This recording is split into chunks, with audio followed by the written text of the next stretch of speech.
warahmatullahi wabarakatuh. Alhamdulillah, alhamdulillah, alhamdulillahi bi ni'matil iman wal islam was sihah.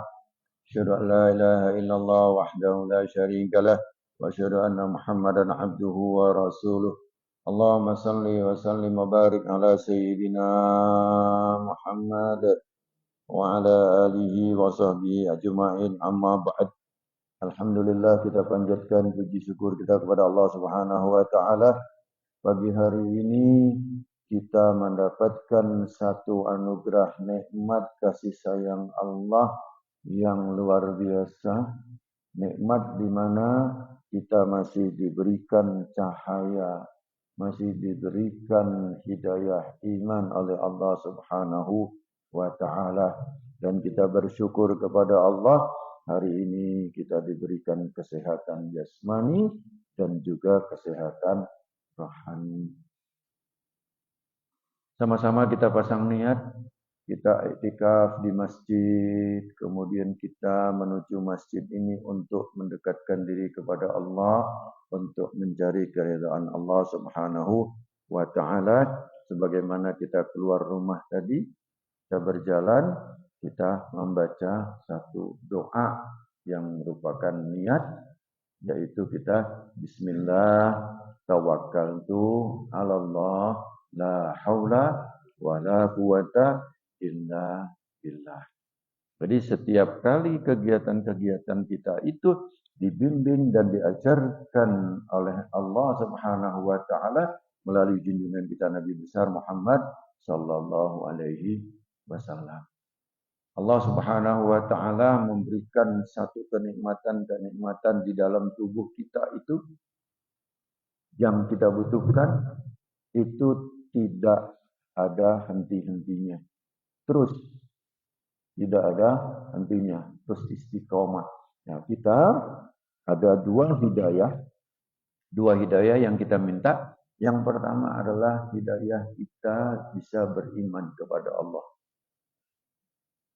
Jadi kita termasuk orang-orang yang sudah memasuki di dalam gerbang, di dalam pintu daripada satu ruangan hidayah iman. Nah, yang kedua, setelah kita masuk di dalam hidayah iman itu, maka yang kedua kita minta adalah hidayah istiqomah. Istiqomah. Nah, seperti ini sekarang ini kita istiqomah. Ada yang tidak istiqomah. Nah, ini istiqomah ini berat. Kenapa? Karena orang-orang yang istiqomah itu derajatnya itu sama dengan wali-wali Allah. Jadi para wali-wali itu derajatnya itu tinggi. Nah, orang-orang yang istiqomah maka dia pun derajatnya itu tinggi. Jadi tidak mudah orang-orang yang beristiqomah. Nah, disinilah kita minta kepada Allah agar kita dijadikan sebagai hamba-hamba yang istiqomah. Apa istiqomah? Istiqomah itu apa yang kita lakukan itu secara terus-menerus dan kita perbaiki. Seperti tadi kita dari bawah. Ini lumayan naik ke atas. Berapa jumlah tangganya tadi? Bapak,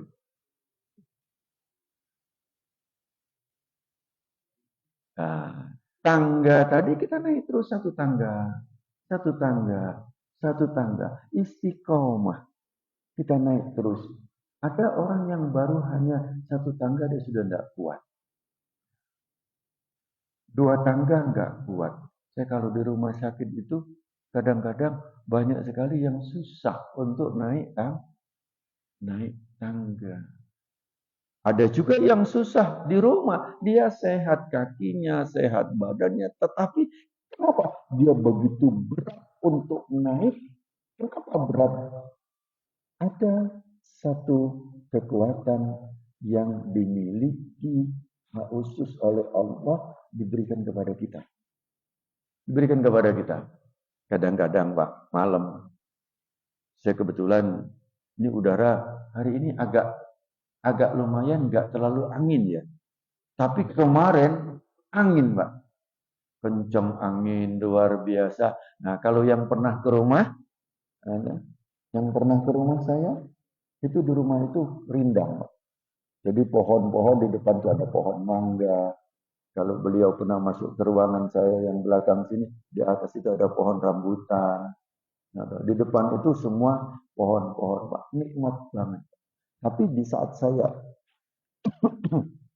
sedang membaca, sedang begini, mata nggak diberi kekuatan.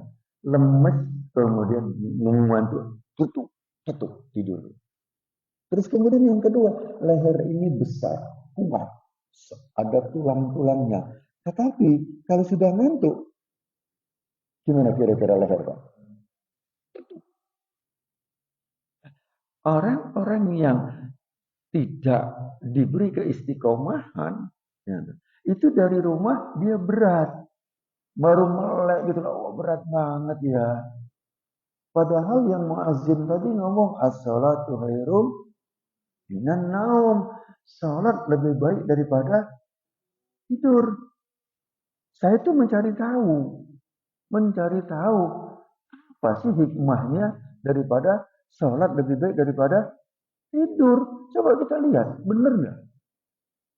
Benar nggak? Muazzin tadi ngomong as-salatu khairum minan naum. Kita jawab tak benar. Itu benar. Benar nggak kira-kira? Benar nggak kira-kira? Mana benernya? Enak tidur loh. Bu, enak tidur ya Bu ya? Enak tidur loh. Nah, terus di mana letak dikatakan bahwa loh, ini kalau dia enak gitu. Lebih baik as-salatu khairum minan naum. Apa? Khairum minas salat. Apakah tidur lebih baik daripada salat? Nah, ini gimana ini? Nah, di sini kita Bapak-bapak, Ibu-ibu, kita diberi oleh Allah di atas sekali ini, mata. Mata ini diminta untuk tadabbur. Fungsi otak itu pertama adalah menerima info. Nah, di bagian mana info itu? Info itu otak itu ada di bagian depan. Ini mungkin pernah saya sampaikan juga di sini sebentar ya. Di depan ini yang disebut dengan frontalis. Kadang-kadang kita pusing. Pusing itu berat kepala itu di sini, di depan. Bagian otak. Nah, otak inilah yang dia mempunyai kekuatan untuk berpikir. Bagian depan. Terus kemudian yang kedua bagian atas. Ini. Yang di depan ini disebut dengan frontalis. Bagian atas kanan kiri ini disebut dengan parietalis. Di sini ada ubun-ubun, di mana ubun-ubun ini sangat berfungsinya, sangat luar biasa. Kenapa? Karena mungkin pernah saya sampaikan, kalau orang bayi itu kan tumbuh. Yang ubun-ubun, Bu ya. Nah, ini yang pegang kalau mungkin ada cucu udah berapa, Bu? Belum, Bu ya. Ya, ada cucu. Kenapa? Bu, cucunya, ada yang sudah punya cucu? Kalau punya anak udah gede-gede semua ini. Kalau beliau ini sudah punya anak belum ini? Sudah mendekati belum ini? Sudah hamil berapa lama ini? Nah jadi nanti kalau lahir atau anak itu ini gembuk sekali ibunya. Monggo silahkan di kepala kita dipegang, gembuk enggak? Enggak. Nah di sini ada dua kanan kiri begini. Nah ini kalau masa bayi dia terbuka. Ini sehingga waktu dipegang dia gembuk, jadi enggak rapat. Gini. Tujuannya enggak rapat itu apa? Tujuannya enggak rapat di saat kita lahir dari kandungan ibu kita, ya, dari kandungan ibu kita, dari jalan lahir, ini dia ngerapat gini. Kalau ada yang sudah pernah di Madinah itu ada payu, bukan payu, yang di dalam itu bisa nutup. Atap yang di atas itu kapan dia nutupnya? Dia nutupnya malam hari tutup. Kalau waktu masuk syuruk terbit terbuka deh. Buka. Jadi nggak usah lihat jam. Jadi kalau kita sudah berada di dalam itu sudah, kalau sudah mulai buka waktu masuk syuruk, masuk dia. Ya. Bapak-bapak, ibu-ibu. Nah, ini nanti dia ketutup lagi, kalau sudah siang dia ketutup lagi supaya tidak panas di dalam kan. Otak kita ini yang namanya di tengah ini kanan kiri itu parietalis, itu dia kalau masa bayi waktu masih dalam kandungan janin, waktu dia keluar ini mengecil, memasuk ke dalam begini, masuk ke dalam. Sehingga berapa? Hanya 10 cm. 10 cm. Enggak besar. Jadi dia keluar cilik keluar. Setelah keluar baru dia kembali lagi. Ini keajaiban luar biasa. Siapa yang ngajari dan siapa yang menoto itu? Supaya apa? Supaya ibu waktu melahirkan itu tidak bisa melahirkan dengan baik. Bisa melahirkan dengan natural, dengan alami seperti itu. Kemudian ini otak kita yang kedua. Jadi yang pertama adalah ini 1, 2, 3 ini. Terus kemudian yang keempat itu di belakang yang disebut dengan occipitalis di belakang. Nah di belakang inilah perannya sangat banyak. Di belakang ini perannya sangat banyak yang disebut dengan occipitalis, ditaruh di belakang dan lekuannya itu nanti ada yang masuk dia ke dalam sedikit begini. Nah itu berfungsi untuk mengontrol berbagai macam hormon. Di dalam itu, di lekuan itu ada yang namanya hipofise dan hipotalamus. Nah, hipofise itu dia disebut dengan masternya hormon. Masternya hormon. Salah satunya adalah suhu tubuh kita. Suhu tubuh kita ini berapa? Berapa? Badan kita coba pegang. Berapa ini? Berapa, Bu? Oke, betul. 36,7. Kalau sudah di atas 60, 70, itu turun sedikit. 36,6. Itu stabil. Terus kemudian, kok bisa ya suhu itu terus? Beberapa waktu yang lalu saya ngisi di RST. Saya tanya, ternyata tidak tadabbur. Baik itu perawat maupun dokter. Kalau perawat saya tanya, itu ada tanda merah di garis, kalau lihat status atau ini ada grafik merah, ada grafik biru. Ya, nah, itu yang merah itu apa? Yang biru itu apa? Yang biru itu suhu, dokter. Yang merah itu tensi. Dua ini saja saya tanya. Siapa yang menjaga? Kenapa kok ditulis itu?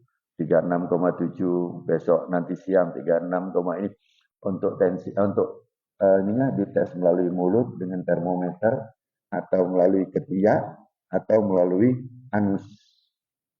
3 itu Pak untuk mengetahui berapa suhu di dalam tubuh. Nah, kalau seandainya suhu tubuh itu dinaikkan menjadi misalnya 40, apa yang terjadi? Panas pada bayi step. Enggak sadar loh, bayi kalau step itu sudah enggak sadar. Nah, saya dulu jagonya step. Saya dulu kalau panas, ibu saya ngomong kalau panas dikit kau dan gini, mesti sudah step langsung cepat diturunkan dengan kompres. Tapi kompresnya jangan keliru, jangan kompres air es. Air es kan atau kompres dengan alkohol, jangan. Justru kompresnya dengan air biasa. Air biasa, air suhu tubuh kita ini. Supaya apa? Supaya turunnya itu tidak signifikan. Pelan aja. Ganti lagi sehingga nanti suhunya Tujuannya apa? Kenapa kok di kepala? Kenapa di ketiak? Nah, di kepala itu karena di atas, di dalam sana, ini kalau kita boleh kita tunjuk begini, kita luruskan persis di sini, luruskan itu ada di dalam sini, persis di dalam. Nah, itu yang dirangsang supaya tidak memberikan satu hormon yang meningkatkan suhu.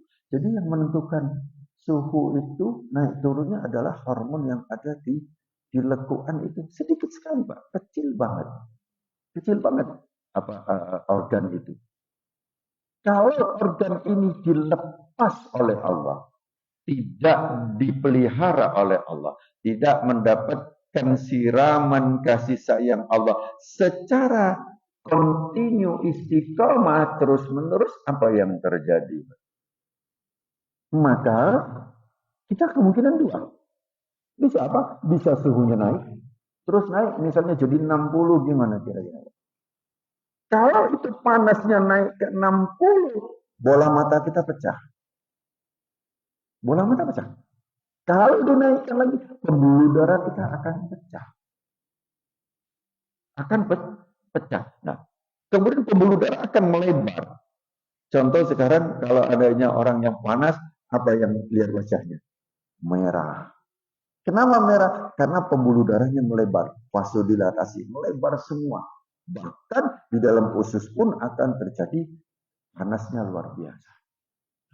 Terus kemudian hanya panas saja atau suhu saja dilepas oleh Allah tanpa diberikan kasih sayang oleh Allah, maka kita akan hancur. Jantung jebol. Kalau panas itu, suhu itu dinaikkan menjadi misalnya 500 atau 300 atau enggak usah 300, 100 saja. Tulang akan remuk. Bapak-bapak, ibu-ibu pernah bakar tulang? Pernah ngelihat orang bakar orang? Pernah nggak? Saya pernah lihat. Tapi ketutup ya. Di mana? Di Bali. Di Bali. Saya dulu tiap bulan ke Bali. Tiap bulan saya ke Bali. Ada urusan di sana. Terus kemudian pada satu hari saya kepingin tahu, pengen lihat apa sih acara ngaben. Nah, terus kemudian ya kita jauh ya. Dengar suara kata apa yang ternyata saya tanya apa itu? Oh tulangnya kena keras patah. Jadi tulang-tulang itu patah. Jadi kalau seandainya suhu tubuh kita ini panasnya dinaikkan, ya atau dilepas oleh Allah, tidak dipelihara, tidak dijaga, tidak diberikan kasih sayang Allah, maka tulang-tulang kita jadi patah. Sebaliknya, kalau itu panasnya ke atas. Tapi kalau panasnya ke bawah, dingin, apa yang terjadi? Kalau dingin. Kalau dingin yang luar biasa, satu, ya, imun turun. Orang-orang yang sering terjadi misalnya batuk pilek, itu dia akan sesak. Kenapa sesak? Karena saluran pernapasan dia akan mengecil. Atau tangan kita dicoba masukkan atau sering megang es, apa yang terjadi? Dingin, tangan kita mengecil, ya kan? Terus kemudian juga kita akan terasa apa? Sakit. Jadi tulang-tulang, saraf-saraf itu akan nyeri. Pernah nggak kerasa Pak? Kalau dingin itu rasanya, aduh kok tulangku rasanya. Terus kemudian kita bertanya, kenapa sih kalau kita diberi rasa nyeri, diberi dingin, maka kita terasa nyeri sakit. Untuk apa sih? Allah kok beri itu tuh untuk apa sih? Nah, disinilah kita aktifkan otak kita bahwa Allah memberi itu supaya kau ingat terus dengan Allah. Bahwa Allah lah yang mengatur suhu tubuh seseorang.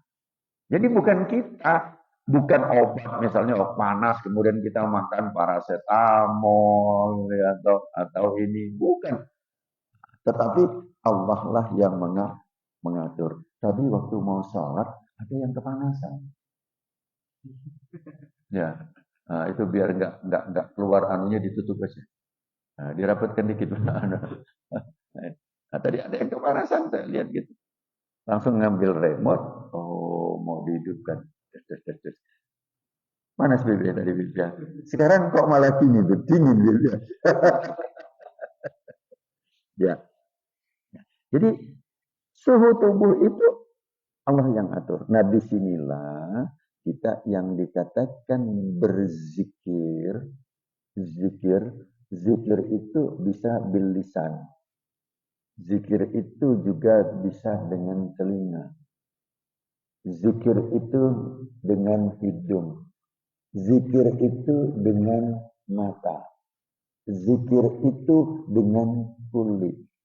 Jadi semua tubuh kita ini bisa kita manfaatkan untuk zikrullah. Zikir itu zikrullah itu artinya adalah ingat kepada Allah. Nah, disinilah ayat surat Al-Imran menyebutkan bahwa Bismillahirrahmanirrahim, alladzina yazkurunallaha, alladzina yazkurunallaha, yaitu orang-orang yang berzikir ingat kepada Allah. Yazkurunallaha qiyaman, dalam keadaan berdiri.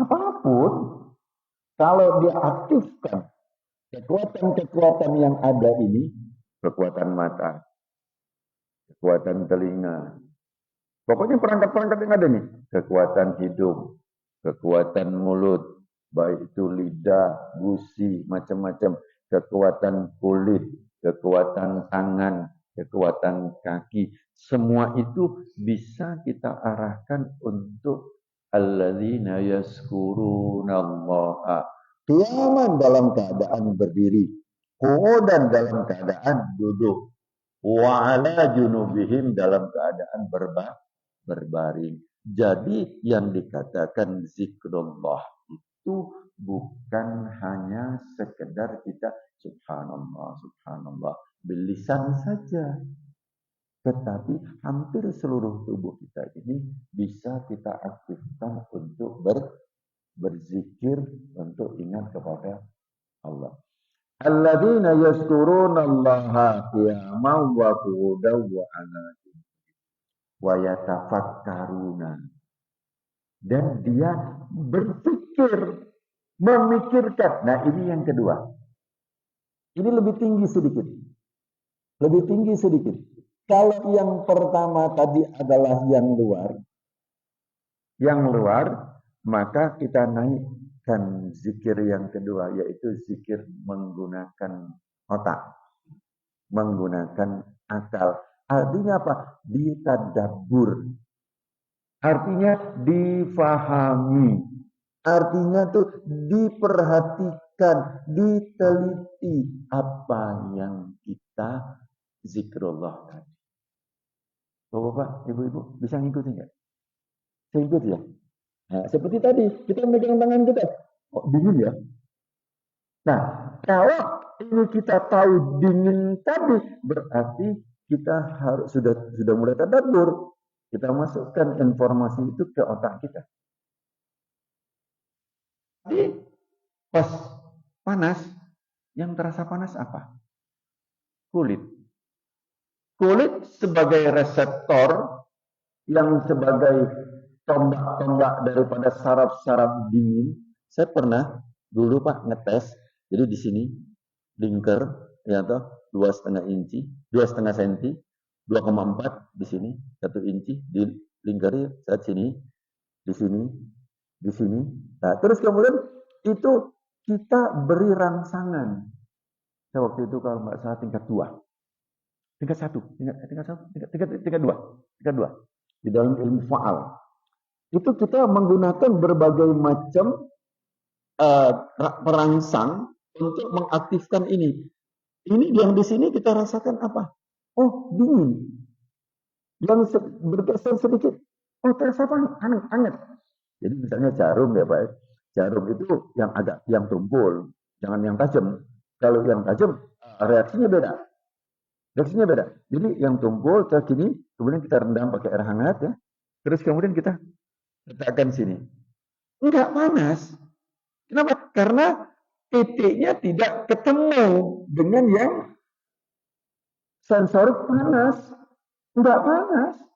Tetapi karena begitu rapatnya, sehingga kalau kita kena panas, seolah-olah panas. Kenapa? Karena yang panas tadi adalah ini. Atau kita ambil contoh sedikit pernah pelajaran ya. Itu lidah. Kalau manis di mana?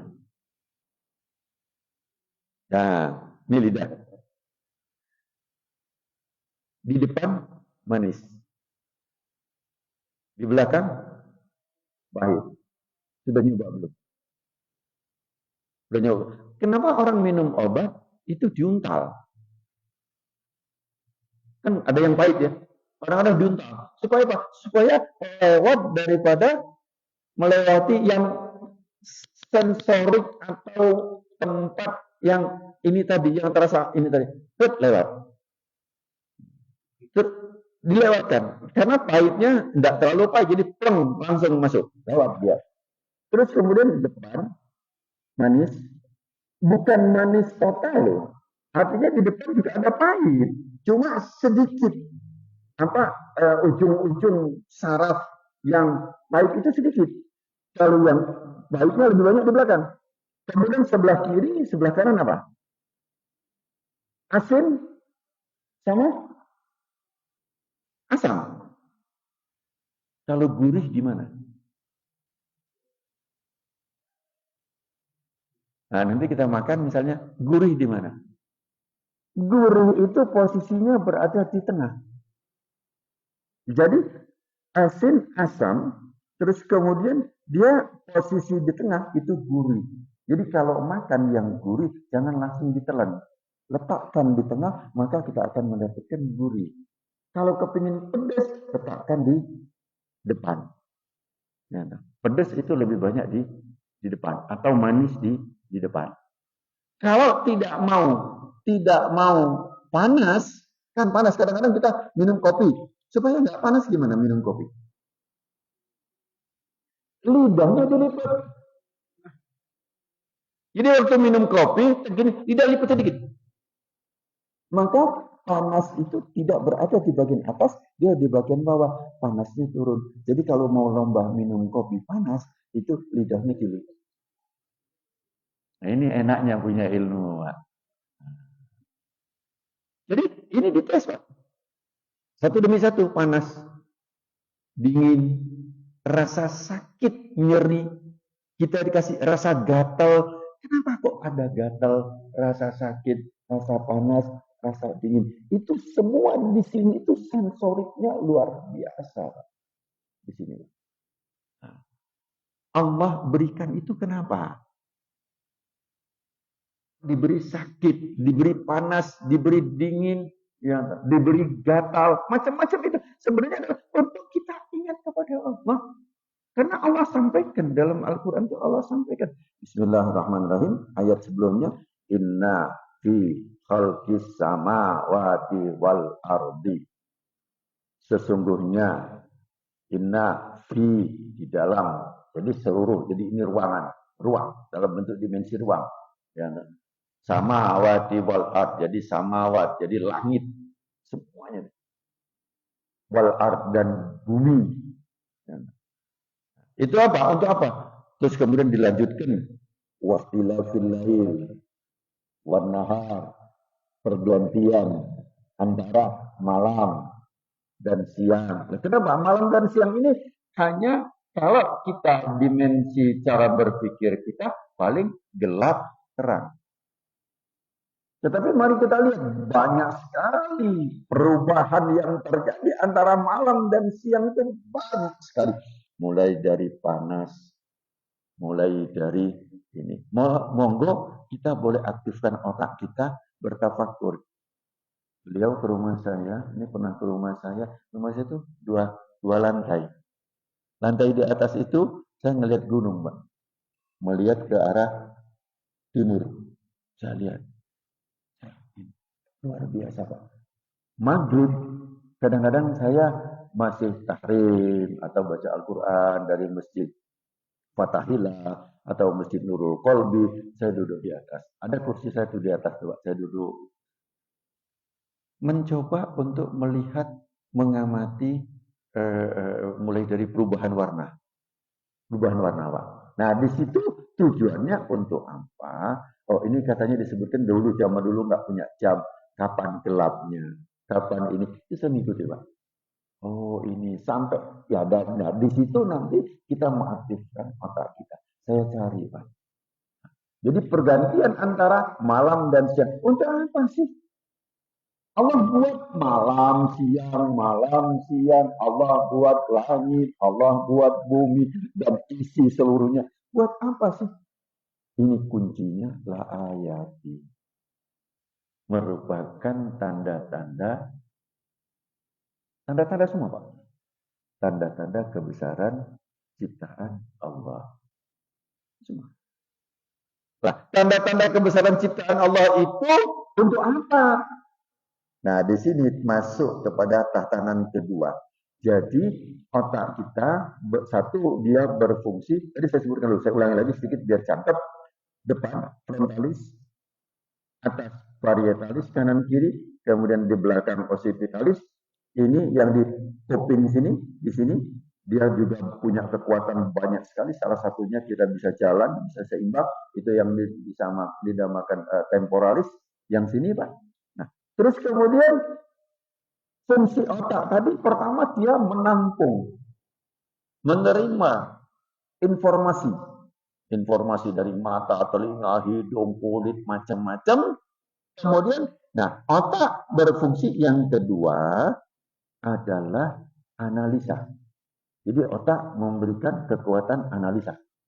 Nah, analisa ini akan semakin benar, akan semakin baik, akan semakin komplit apabila sel-sel di dalam otak itu diisi. Sudah diisi dulu. Contoh, tadi panas. Saya panas. Tadi saya pertama jaket, saya buka jaket. Panas. Tetapi otak saya belum diisi di mana remote-nya. Beliau sudah dapat. Kenapa? Sudah terekam. Oh, remote itu di situ. Oh, remote-nya di situ. Informasi. Kemudian dari sini motoriknya digerakkan. Wahai kaki, lantahkan ke situ. Mata sudah melihat mana? Mata melihat, oh itu. Langsung masuk ke dalam otak. Informasi masuk ke dalam mata, kamera, tes. Langsung masuk, kemudian masuk ke belakang. Maka otak menganalisa. Apa? Wahai kaki, melaku wow. Ini tak menang teriso. Nah, jadi fungsi kita yang kedua adalah mengaktifkan, mengisi komponen-komponen di dalam otak kita. Komponen di dalam otak kita. Semakin banyak. Nah, ini apa ini? Apa ini? Nah, tergantung sel-sel otak kita menganalisa. Ya, padahal situ tidak ada tulisan suruh, tidak ada tulisan jantung. Tetapi apa yang terjadi di sini? Kalau buat anak-anak asik dia, oh apa? Karena apa? Karena informasi ke dalam otak, sel-sel otaknya, dia hanya sekedar bunyi aja, asik dia tunggu. Mungkin ini tuh, jangan-jangan mercon, jangan-jangan. Nah, kalau seorang polisi lagi asik gini, ya misalnya saya ngisi pengajian di Polresta, kemudian ada bunyi kira-kira jam 10 gitu, mungkin langsung buyar siap-siap atau kemana-mana. Jadi tergantung sel-sel otaknya mau diisi dengan apa. Nah, disinilah kita berfungsi apa? Disebutkan bahwa kita melihat alam ini, kita melihat bumi, kita melihat ini semua.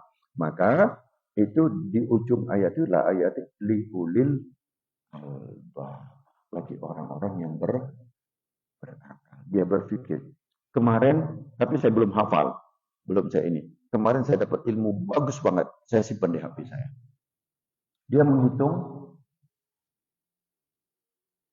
rezeki atau berbagi yang selama ini Jumat Barokah.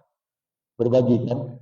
Saya katakan, oke, bagus Jumat Barokah. Mek dino Jumat, mek jam awan kok, pagi enggak, malam enggak kan? Enggak dong. Waduh, nanti kita akan mengalami bangkrut dong atau macam-macam lah ya toh. Enggak mulai dari Sabtu, Ahad, Senin, Selasa, Rabu, Kamis, Jumat. Benar enggak. Itu kalau kita mengisi konsumsi masuk melalui lubang yang ini. Lubang yang ini. Kalau kita aktifkan otak kita, saya aktifkan itu apa? Lubang yang ini, lubang yang atas. Kita tidak makan satu hari nggak ada masalah. Coba lubang ini tidak dikasih makan, apa yang terjadi? Nggak usah lama-lama, ada 1 jam aja. Apa yang terjadi? Koma kita. Jadi apabila ini ditutup, jepit tutup 1 jam, kita koma. Tidak mampu. Nah, ini kita bisa beri kepada berbagi. Nah, kalau di rumah itu niat saya hanya berbagi kok, Pak. Bukan mengharapkan mangga. Mangga itu sekarang sudah berbuah. Tapi musim agak angin ini bunganya sebagian banyak yang jatuh. Ya, tetapi saya mengharap apa? Daunnya. Yang saya utamakan daunnya. Kenapa? Di rumah saya itu banyak daun. Kenapa? Daun itu dia punya stoma, kemudian dia memberikan reaksi mengeluarkan oksigen. Nah, oksigen itu berbagi tetangga sebelah yang dia tanpa rasakan, dia tanpa, tetapi saya niatkan untuk saya berbagi. Dan itu tidak perlu gedor pintu orang. Malah kan gedor, Pak. Ini Pak, oh ada berkat. Oh, terima kasih. Pernahkah? Nah, itu kalau kita terima kasih, kita juga ada rasa sedikit. Oh iya, sama-sama. Tapi kalau oksigen, tanpa kita rasakan, tanpa kita, yang penting kita niat, bismillah, kita berbagi. Itu akan masuk ke ventilasi, masuk semua itu. Dia bernapas dengan enak. Itu berbagi, Pak. Mari kita lakukan itu. Kita nanam di rumah. Kita siram, kita lakukan. Itu adalah tumbuh untuk berbagi. Mudah-mudahan ini dulu kajian kita. Mudah-mudahan otak kita terus diisi untuk zikrullah. Untuk menganalisa, untuk tadabbur zikrullah kepada Allah Subhanahu wa Ta'ala. Nah, dengan kita lakukan itu, insya Allah kita akan diberikan kekuatan oleh Allah, diberikan semangat, diberikan istiqomah. Ini yang kita minta. Mudah-mudahan Allah terus membimbing kita, melimpahkan kasih sayang kepada kita, sehingga kita sadar dan kita terus berzikir kepada Allah. Dan mudah-mudahan hati kita terus dibukakan untuk cinta kepada Allah, cinta kepada Rasulullah Sallallahu Alaihi Wasallam. Kita terus banyak-banyak berzikir kepada Allah dan juga banyak-banyak berselawat kepada Rasulullah Sallallahu Alaihi Wasallam. Mudah-mudahan bermanfaat kajian kita pada pagi hari ini. Sebelum kita tutup, mari kita sama-sama berdoa kepada Allah. Bismillahirrahmanirrahim. Alhamdulillahirabbil Allahumma salli wa sallim wa barik ala sayyidina Muhammad rabbil alamin. Allahumma ftah alaina abwaabal khair. Ya Allah, bukakan kepada kami ya Allah pintu-pintu kebaikan. Wa abwaabal barakah, pintu barakah. Wa abwaabal ni'mah, pintu nikmat. Wa abwaabal rezeki, pintu rezeki. Wa abwaabal quwwah, pintu kekuatan. Wa abwaabal istiqamah, bukakan kami ya Allah pintu-pintu istiqamah. Ya Allah, jadikan kami hamba-hambamu yang Engkau cintai.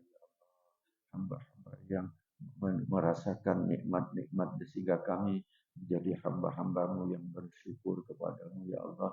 Ya Allah, gerakkan seluruh tubuh kami ya Allah. Aktifkan ya Allah agar kami terus berzikir kepadamu ya Allah. Agar kami semakin tenang, agar kami semakin dekat kepadamu ya Allah. Agar kami mendapatkan cintamu, mendapatkan keridhaanmu ya Allah. Ya Allah, bukakan hati kami ya Allah. Ya Fatah, ya Fatah, ya Fatah.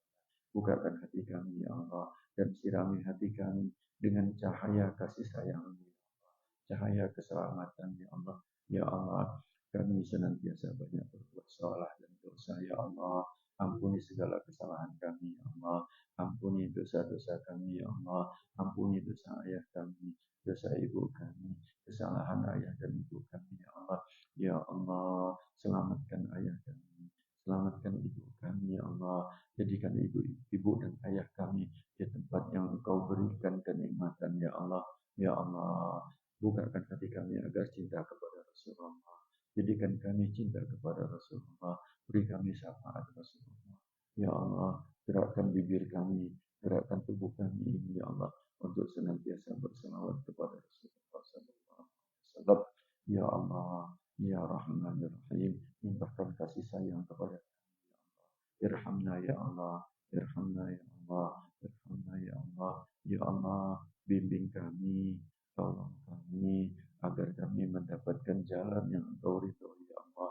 Rabbana atina min ladunka rahmah wa hayyi lana min amrina rasyada. Ya Allah, bimbing anak-anak kami, bimbing kami, bimbing istri-istri kami, ya Allah, bimbing anak-anak kami, ya Allah, agar anak-anak kami tetap mendapatkan hidayah-Mu, ya Allah, mendapatkan sinar-Mu, ya Allah, mendapatkan kasih sayang-Mu, ya Allah. Jadikan anak-anak kami anak-anak yang saleh, salehah, anak-anak yang berbakti kepadamu, ya Allah, berbakti dan patuh kepada Rasulullah, berbakti dan patuh kepada kedua orang tuanya untuk menuju kepada keridhaan-Mu, ya Allah. Allahumma hdim lana bil iman, Allahumma hdim lana bil Islam, Allahumma hdim lana bi husnil khatimah. Rabbana atina fid dunya hasanah wa fil akhirati hasanah wa qina adzabannar. Wa adkhilna jannata ma'al abrar. Ya Aziz ya Ghafur ya Rabbal alamin. Subhana rabbika rabbil izzati amma yasifun wa salamun alal mursalin walhamdulillah. Ya Allah biha, ya Allah biha, ya Allah bi husnil khatimah. Ya Allah biha, ya Allah biha, ya Allah bi husnil khatimah. Ya Allah biha, ya Allah biha, ya Allah bi husnil khatimah. Assalamualaikum warahmatullahi wabarakatuh.